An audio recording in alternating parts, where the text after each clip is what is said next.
આપણું જી આપણું નામ? તો હું મહર્ષિ ત્રિવેદી છું, અહીંયાના સ્ટુડન્ટ યુનિયનનો જનરલ સેક્રેટરી. નવરાત્રીનું આયોજન છે ને કઈ પ્રકારનો પવનને કારણે જે નુકસાન થયું છે શું દેખાવ?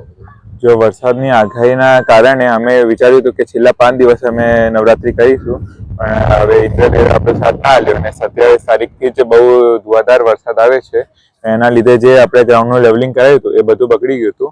મેં 2 દિવસથી બહુ કોશિશ કરીએ છીએ કે લેવલિંગ જે બગડી ગયું છે એને પાછું શરૂ કરીએ. કાલ રાત્રે બહુ હવા આવી એના કારણે બધું જે આપણા લોખંડના થાંભલા ને કપડાં બધું હતું એ બધું તૂટી ગયું છે, સીરીઝો પડી ગઈ છે. અને સવારથી જ બધા મંડપવાળા અને બધા ઓર્ગેનાઇઝર કોશિશ કરીએ છે કે જે પણ નુકસાન થયું છે એ પાછું આપણે ઊભું કરી દઈએ અને આજે રાત્રે પણ નવરાત્રી આપણે ઉજવીએ. કેટલા લોકો ગરબા રમવા આવે છે? જો આપણે સિવિલ હોસ્પિટલના ગરબામાં ખાલી સિવિલના સ્ટુડન્ટ્સ ને બધા ડોક્ટર્સ જ ઇન્વાઇટ હોય અને એમની ફેમિલી આવે. રોજ 1000 થી 1500 માણસ મિનિમમ અહીંયા ગરબા રમવા આવે. શું કહેશો આજે નવરાત્રી થશે? જો કાલે પણ અમને લાગતું હતું કે બહુ મુશ્કેલ છે વરસાદમાં નવરાત્રી કરવાનું, પણ કાલે પણ બધા ખેલાડીઓ મોજથી રમ્યા અને આજે પણ ચોક્કસ રમવાના જ છીએ.